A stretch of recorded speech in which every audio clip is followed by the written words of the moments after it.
If you're a woman in your 30s wanting to drop body fat, then listen up. I'm now 5 weeks into a 6 week fat loss phase.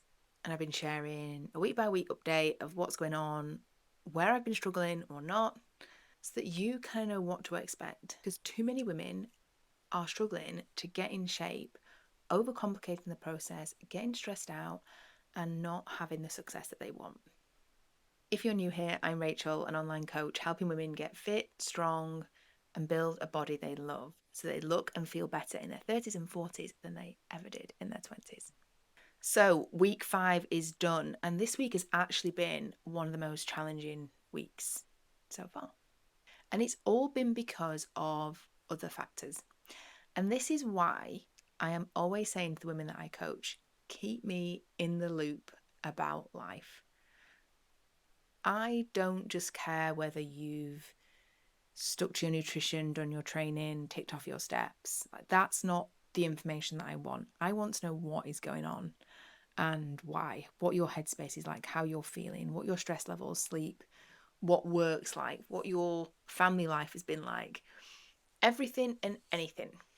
Because all of that stuff is actually what's important if you're wanting to drop body fat, get in shape, be consistent with your eating and training habits.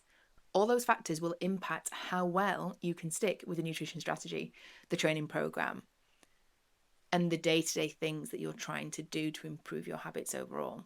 So for me, this week, sleep was a little bit sketchy at the start of the week. I had an underlying sense of unease, anticipation, because I had my hospital appointment with my endometriosis consultant in the week. And I didn't really realise how much it was on my mind until I'd been, and then the aftermath and how kind of exhausted I felt afterwards. That, the fact that I was also premenstrual and then some other life things that have been going on, all created this extra emotional load that impacted my ability to, I would say, have the resilience that I normally do day to day, to kind of remove the food noise, like get through training sessions, etc., etc. So it actually made my training sessions feel a little bit harder. Everything felt a bit heavier. I just felt more under pressure, more fatigued, just not as my usual self. It made food choices a little bit harder. There was more of a want to reach for comfort. I had more of that external noise. Because of that, again, my resilience levels were just lower for it. Doesn't mean that you then have to give in to that, but it's understanding that that's what's going on. And I even made the conscious choice on Friday night to actually have some extra calories. I was really craving sweets and a bit more carbohydrates on Friday. I'd really reached a kind of low point.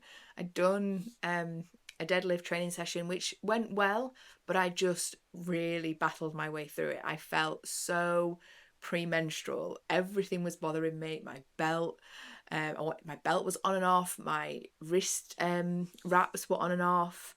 I was just having all these silence drops in the training session. So I wanted something. I made the conscious choice. And there was a difference because old me could have made a conscious choice to have a bit more carbohydrates, some sweets, something that I fancied, and it could potentially have turned into a fuck it, I'll eat everything. And it didn't. It was a conscious choice to have a little bit extra because I didn't want the limitations of my calories on that day. But I just stopped there and was done. And this is where I think a lot of women go wrong. And I see this with the women that I work with.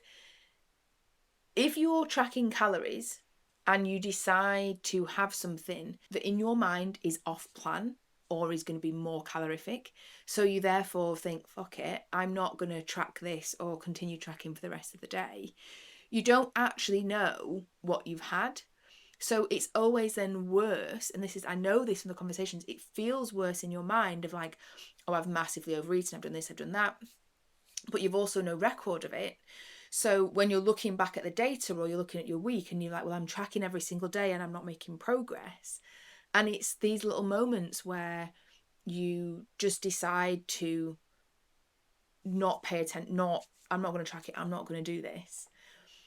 Whereas if you own that choice and think, okay, well, even if I've gone 500 over, I'm 500 over, I know where I stand. So in the context of my week, I can look at, well, if I've not made as much progress or no progress in terms of fat loss, then I understand it. You've not got missing data. So it's really important, because no one's perfect. We're not robots. But if you have those days and those moments, it's also assessing how often it's happening. If it's happening multiple times a week, you're really going to struggle to be in your deficit. If it's happening sporadically, it's not going to be a big deal. So account for it. Look at what's going on. Look at the data. Like, I knew I was only a few hundred calories over, but I'd had days I've been pretty consistent the last 5 weeks, and I've had days where I've been sort of 30 to 80 calories under. So I also know, in the context of everything, like, it's actually evens itself out. But if you don't know that, if you're not tracking accurately, if you're not being honest with yourself, that's when you really struggle, and it just feels like you're in this perpetual calorie deficit and not getting anywhere. So it's knowing that those times are going to happen. It's knowing that at times of high stress, work, kids, life, whatever it is, there's going to be an impact. And this is where it's so important to be kind to yourself. And I mean, be kind to yourself, not just like let yourself off the hook, but give yourself a bit of a break. Stop being so hard on yourself and speaking to yourself in a poor way because you don't feel like you're doing things as well as you could, when there's a reason for it. And this is where managing your expectations is so important, and looking at, well, as long as I still hit some non-negotiables that I've set, as long as I have certain standards that I am aiming for, that's what matters, not having these massive high expectations of what you think you should be doing day in, day out, and what the outcome should be. Therefore, I really didn't anticipate that going into this week. I really didn't think my appointment was going to be like that at all. I didn't think it was going to have that impact on me at all. And that's a little bit of naivety on my part. I almost like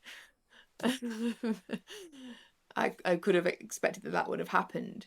Just like going into this week, I'm due my period in like 3 days. And so I know this week to manage my expectations a bit more around training, nutrition, how I'm going to be feeling, because I'm due my period, and the years of experience have taught me that it's not always the week to be pushing PBs and expecting running to feel amazing and my sleep to be on point and all those other things. So it's why it's really important to just know what's going on, and week to week plan your non-negotiables for that, where you're not just willy-nilly going through the weeks and months kind of constantly thinking, oh, it doesn't matter, this is happening, that doesn't matter, but thinking, what's realistic, what am I able to do, what's still going to make me feel good, what can I stick to, where am I maybe going to pull back a little bit this week, knowing that the following week I can probably push harder.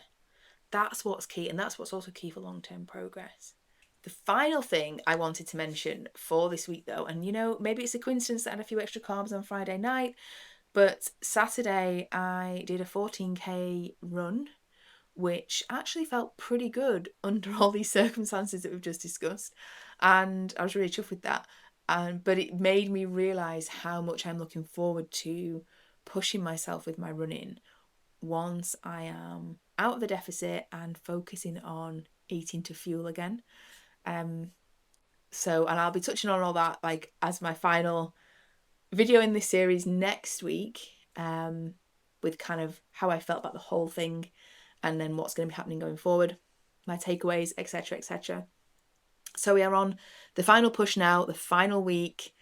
We'll have my period for some of that, but then it should mean I'm actually finishing in quite a good place, although my weight does take a while to come down after my period. So the final weigh-in may not be the final result. We shall see.